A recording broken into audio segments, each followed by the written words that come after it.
Assalamualaikum warahmatullahi wabarakatuh. Salam sejahtera bagi kita semua. Bertemu kita kembali dalam paket giat, apa yang kita sebut dengan bincang-bincang ringan tentang kehidupan. Dan alhamdulillah saat ini kita telah memasuki bagian yang ke 85. Saudara-saudari, Bapak Ibu pemirsa kanal YouTube di mana saja pun Anda berada. Pada pertemuan kali ini kita mencoba membahas tema dengan judul tambah kali-kali bagi-bagi kurang. Saudara-saudari, Bapak Ibu, sungguhnya judul tersebut sengaja kita melengkapi dengan nilai-nilai atau alat-alat untuk berhitung. Karena alat berhitung itu ada tambah, bagi, kurang.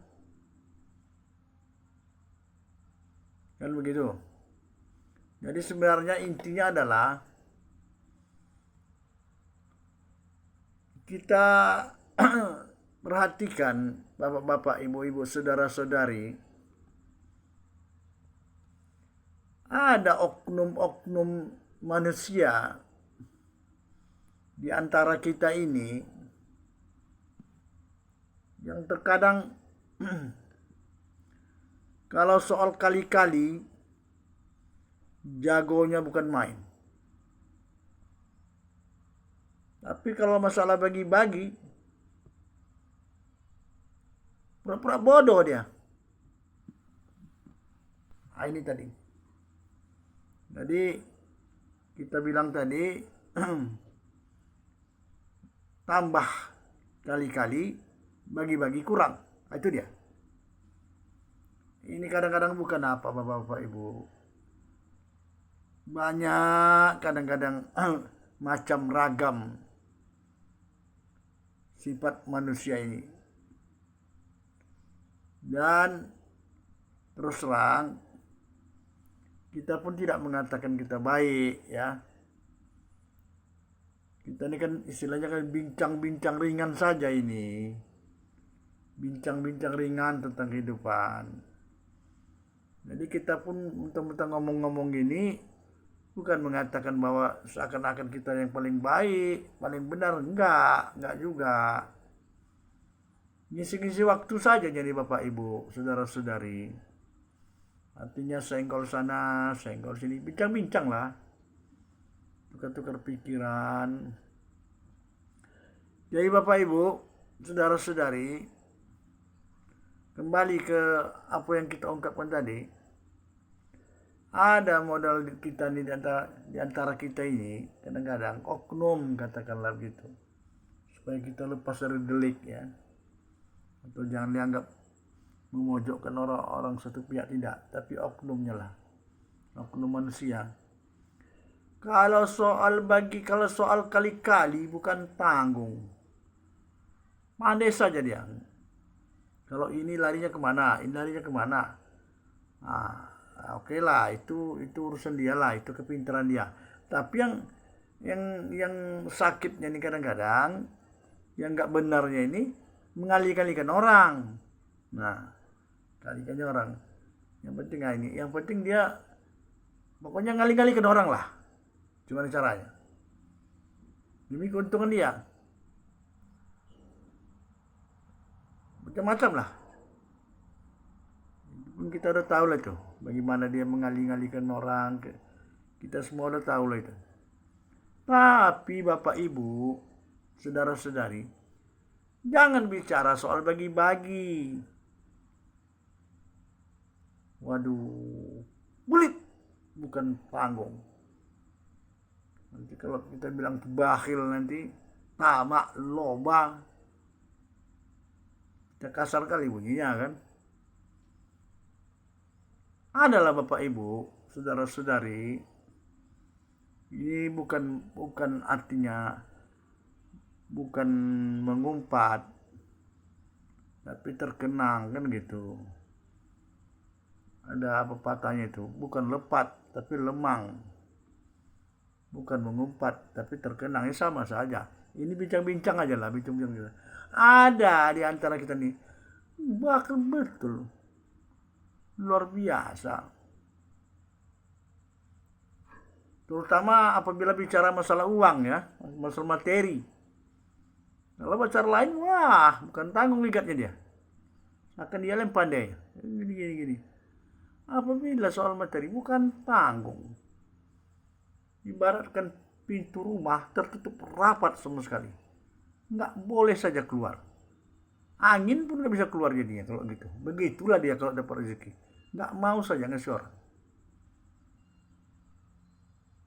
Nah, itu rezeki dia, nggak mau. Tapi kan maunya Bapak Ibu, janganlah individualis kita itu terlalu dibesar-besarkan. Ada kepentingan kita semua orang Pak Bu, ada. Jangan ketika kita mendapat rezeki yang banyak, misalnya kita merasa tidak perlu sama orang lain, sehingga orang lain tak perlu lagi dihiraukan, tak mau sedikit pun membantu, meneteskan sedikit pun nggak mau. Adanya masa kita perlu semua orang, tapi ketika dia perlu semua orang sibuk, ini yang apanya kita, kecuali memang sudah mendiri betul, ya udah silakan. Ini kadang-kadang apanya kita melihat perkembangan kehidupan masyarakat yang sesama kita inilah dalam tata pergaulan kita sehari-hari. Bapak Ibu barangkali atau Bapak Ibu, saudara-saudari pernah mendengar cerita begini. Kalau mau tahu sifat seseorang, terlibatlah dengannya masalah uang. Nah, di situ nampak nanti bagaimana sifatnya. Nah, itu memang betul, Bu. Kalau bukan bicara masalah uang atau bukan berurusan dengan masalah keuangan uang, wah, bukan tanggung, ramah, segala macam. Bijak, seakan-akan dia yang paling pintarnya, seakan dia paling agamaisnya, seakan dia yang paling mengerti, seakan dia yang paling sedih melihat orang lain, seakan dia yang paling waduh segala-galanya. Tetapi ketika berbicara masalah uang, ada misalnya dapat rezeki dia, nggak mau dia bantu Bu, sayang dia. Ini manusia jenis apa seperti ini? Nah, kalau bilang nanti ya kau maksa kau, ngapa waktu uang aja nak kau harapan? Ya Allah, ya Tuhan, kan tanggung lah manusia. Kadang-kadang datang saudaranya dari jauh. Ya kau mengapa tidak mandi kau minta aja kau? Kan kurang ngajar itu. Kalau dapatnya kadang-kadang dapatnya duit sampai ratusan juta, 800 juta, hampir 1 miliar. Apa asalnya dikasih saudara waktu tanah 50.000 sebagai oleh-oleh aja, sebagai kenang-kenangan aja. Ini kita terpikir seakan dia sudah hidup di alam ini sudah cukup, tidak perlu lagi bantu saudara, tidak perlu apa lagi. Itulah, inilah penyakit kita Bapak Ibu sekalian. Kita bukan mengharap, tidak kita mengharap. Kalau manusia yang berakal itu nggak mengharap, tapi melihat aja, nengok aja, begitu rupanya sifatnya. Kita Bu, Bapak Ibu, saudara-saudari, kalau masalah ini cukup pengalaman lah. Artinya sudah banyak melihat orang. Ini kalau kita cerita sedikit nanti mohon maaf.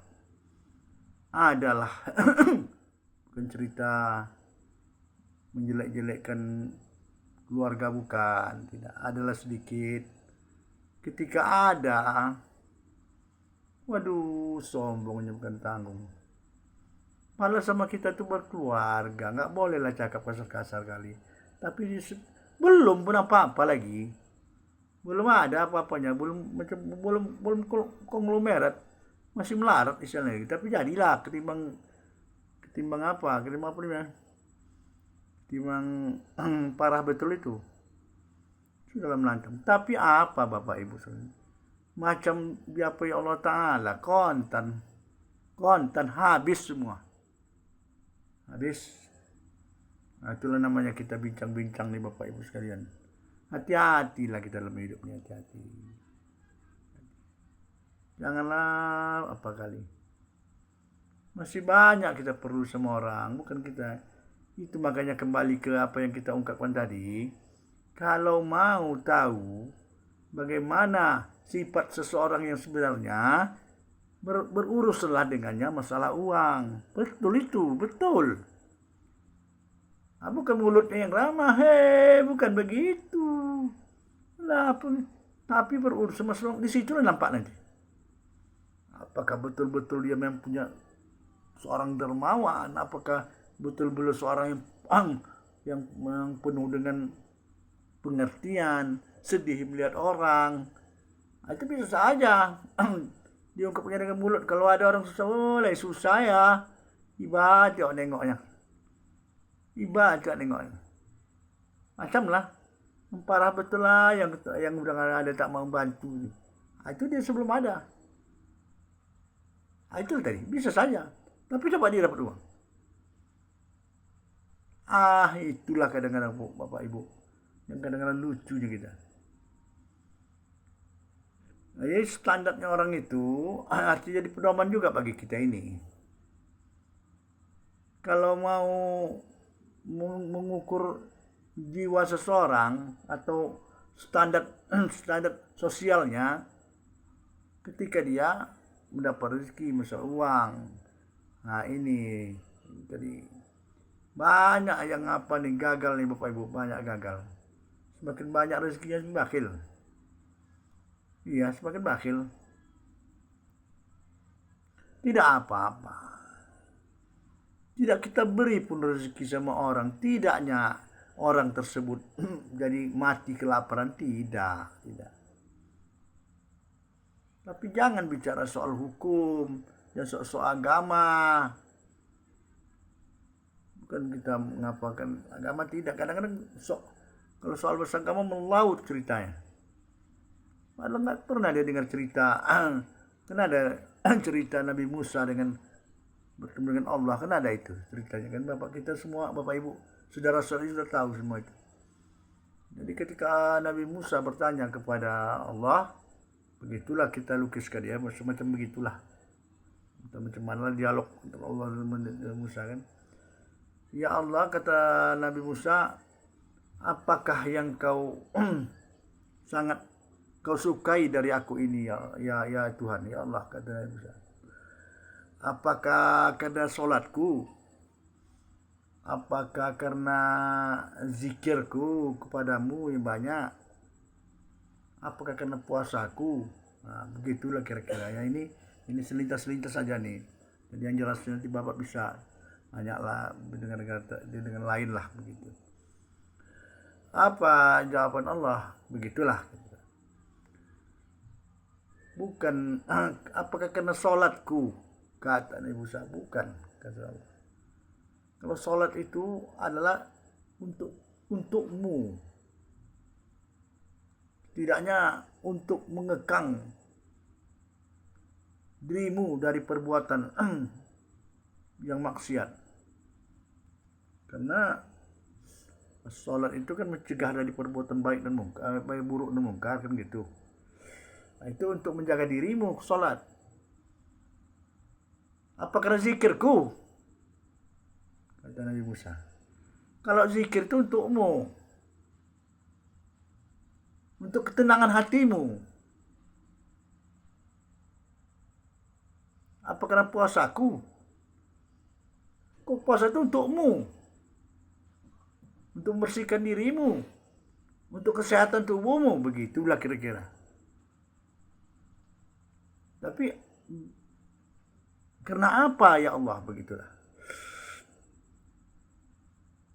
Tapi inilah kita tahu bagaimana fungsi agama ini sebenarnya. Apa kata Allah berfirman? Engkau bantu orang-orang yang perlu bantuan, bersedekah kau sama orang yang perlu bantuan. Aku bersamamu waktu itu. Aku bersama kalian di antara itu. Itulah, begitulah sampai jawab Allah. Artinya sosial, solidaritas di antara itu, fungsi agama itu sebenarnya itu. Kalau kita kaji secara dalam betul. Ini bukan kadang-kadang kalau masalah hukum tanggung melaut punya. Tapi bicara soal apa yang kita ungkapkan tentang cerita Nabi Musa dan Allah tadi, tidak terlibat ya sama sekali ke situ. Tidak ada. Tadi berhati-hatilah kita dalam hidup ini Bapak Ibu sekalian, berhati-hatilah. Banyak hal-hal yang kadang-kadang membuat kita ini terjebak dalam hal yang tidak diridhoi Allah. Itu ajanya. Bukan tidak diridhoi saja. Kalau bakhil itu kan tidak diridhoi Allah itu. Pelit, kedekut itu nggak diridhoi Allah itu. Nggak ada itu sifat gitu. Nggak masuk dalam hitungan itu. Silakanlah. Pada saat nanti akan tiba masanya, kita akan berhadapan dengan sesuatu yang benar. Tidak ada lagi kebohongan di sana. Ketika dia ambil masal kelak, tahulah siapa bagaimana kita sebenarnya. Ini kadang-kadang Bapak Ibu hati-hati. Kalau kita terlalu banyak kali-kali, apalagi mengalih-alihkan orang. Tapi kalau sedikit bagi-bagi, itu kan istilah bahasa saja nih Bapak Ibu. Kan ada kita dengar itu. Wah, masalah kali-kali jago itu, tapi kalau bagi-bagi ya kurang. Nah, itulah dia. Janganlah kita sempat menjadi orang seperti itu. Tujuan kita lain adalah dalam bincang-bincang ringan tentang hidup ini agar kita saling berpikir, merenung kita. Coba berpikir bagaimana sebenarnya posisi kita ini, bagaimana sebenarnya kedudukan hati kita ini, bagaimana sebenarnya kita tempatkan raga kita ini, apakah sudah berada dalam koridor yang sebenarnya atau hanya ngambang atau katakanlah tidak ada fungsi sama sekali, ibarat buih di lautan, ngomong besar